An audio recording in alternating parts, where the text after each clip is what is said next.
Em nosso encontro de hoje, vamos observar o princípio da interdependência como uma chamada para a ação. Para a gente se situar, nós estamos há muitos encontros já estudando os nossos princípios, né, que constituem o primeiro pilar dos 5 da nossa metodologia.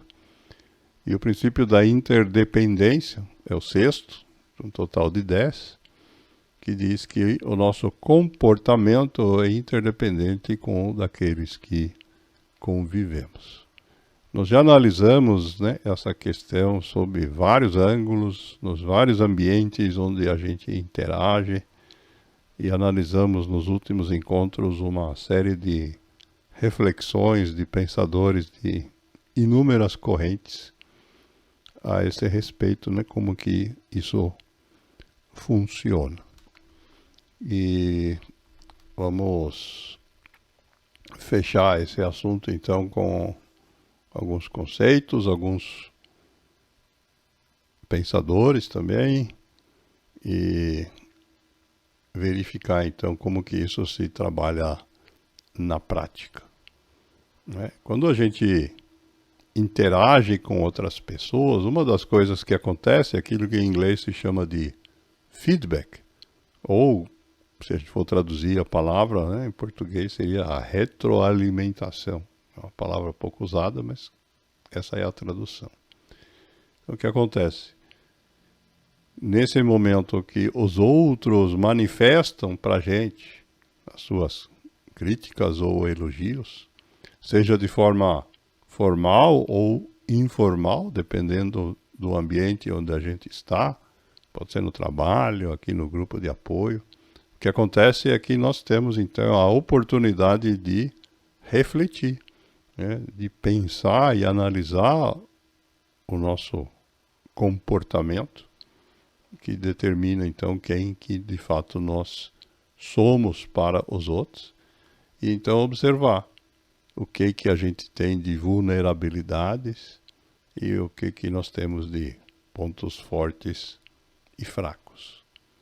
E se a gente identificar que nós temos vulnerabilidades ou fraquezas que a gente não gostaria de ter, a saída é a gente fazer mudanças no nosso comportamento. Para isso, né, nós temos como guias não só nossos pensamentos, mas também as nossas emoções e os nossos sentimentos. Muitas vezes, quando a gente é confrontado nesse processo, a gente acaba sentindo aquilo que pode ser chamado de um frio na barriga, sentimos raiva, né? Pode haver uma sequência ou uma variedade de emoções que nos apontam de que algo não está a contente.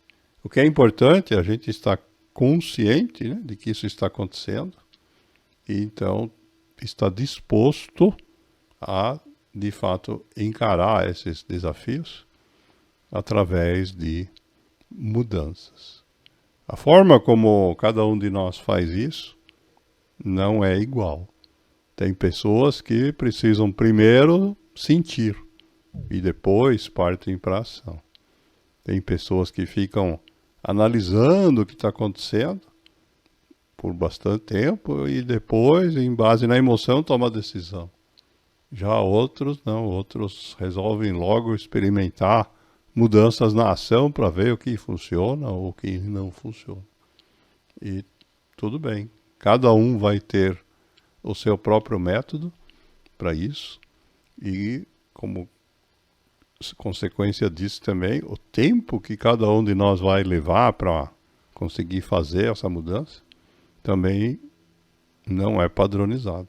Cada um, mesmo que 2 pessoas sigam a mesma estratégia, o tempo, né, que elas vão levar para fazer a mudança dificilmente vai ser o mesmo. E o que a gente observa na prática é que as pessoas geralmente só se dispõem a mudar apenas após alguma coisa grandiosa acontecendo na vida. Pode ser algo positivo, né? Algo muito bom, ou algo muito ruim. O fenômeno, né, desse acontecimento, digamos, especial, né, é que de alguma forma ele retira da visão da frente da cara da gente, como se tivesse uma cortina que impedia a gente de enxergar a nossa própria conduta. Muitas vezes, quando a pessoa é muito bem sucedida, né, ela muda de comportamento, porque ela começa a enxergar coisas que antes ela não via. E da mesma forma, né, quando a gente sofre problemas muito graves, a gente começa a olhar para o mundo também de uma outra forma. O mais importante de todo esse processo, né, é que a responsabilidade dessa mudança é nossa. Algumas pessoas, na ânsia de evitar essa mudança, acabam apelando para a estratégia da reclamação. A reclamação, seja como elas são tratadas pelos outros, ou como são tratados pela vida. Mas isso não vai acontecer, né? O mundo não vai mudar porque a gente tenha um pensamento de que deveria mudar, né? Só nos livros de fantasia que acontece isso, nas mãos de uma fadinha, de um mágico. Na vida real, o que acontece é que a gente é que precisa, de alguma forma, se adaptar ao que está acontecendo no momento presente. Seja bom ou seja ruim. Sabemos que isso não é fácil, isso pode gerar desconforto, pode gerar dificuldades emocionais, porque a gente acaba se acostumando. Quando a gente vive durante um período de tempo significativo no mesmo ambiente, seja ele positivo ou negativo, a gente desenvolve um costume, né, um hábito, e a gente acaba, na verdade, meio que levando o processo na inércia. Isso, inclusive, é registrado em nossos cérebros, né? Essa mudança de hábitos, né? A gente ter consciência que a gente quer fazer é o primeiro passo, mas fazer a mudança requer paciência com a gente mesmo, porque nós precisamos dar tempo ao que o nosso cérebro se acostume a essa mudança. Muitos casos aí de exemplos de estratégias para isso em cursos vou citar apenas um, né? Eu estou observando aqui as pessoas que estão de relógio, né? Todo mundo está usando o relógio na mão esquerda, né? Certo?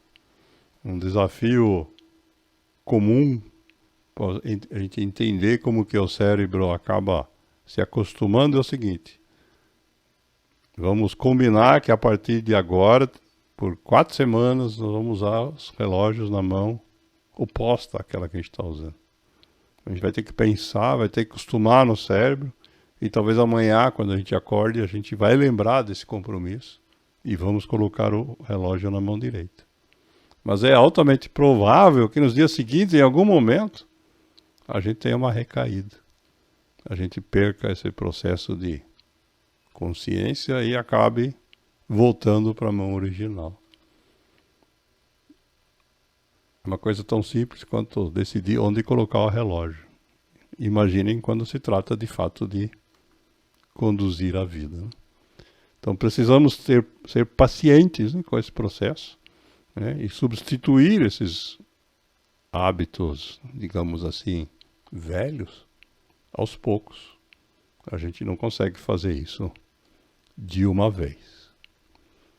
Essa é uma questão que está retratada aqui por alguns pensadores, né? Pitágoras, filósofo grego, 2600 anos atrás, já dizia, né, que o universo é uma harmonia de contrários. A gente tem forças puxando em todas as direções e a gente tem que se equilibrar no meio disso. Outro pensador que nós já homenageamos um programa ao vivo que nós fizemos há algum tempo, o psiquiatra Viktor Frankl nos deixou essa reflexão sobre como que a gente reage aos outros, né? Dizendo que, assim, que entre o estímulo, aquilo que vem de fora para a gente, a partir dos outros, e a nossa resposta, a maneira como nós nos vamos comportar, diz ele, existe um espaço. E nesse espaço, exatamente, é que está o nosso poder de escolher a nossa resposta. Quando a gente abre mão dessa escolha, a gente reage de forma automática. E diz ele, em nossa resposta está nosso crescimento e nossa liberdade. Quando a gente reage de forma automática, a gente só está repetindo aquilo que já está gravado, o comportamento que já está gravado no cérebro. Então a gente não cresce, não evolui. E mais, não somos livres para escolher, porque estamos simplesmente repetindo escolhas anteriores, independentemente de se deram certo ou não. E temos aqui, de uma outra cultura, né, da cultura indiana, um provérbio que se relaciona com isso aqui, que diz também assim, ó, o mundo é como um espelho que devolve a cada pessoa o reflexo de seus próprios pensamentos e seus atos. O espelho aí fazendo então a imagem, né, da interdependência.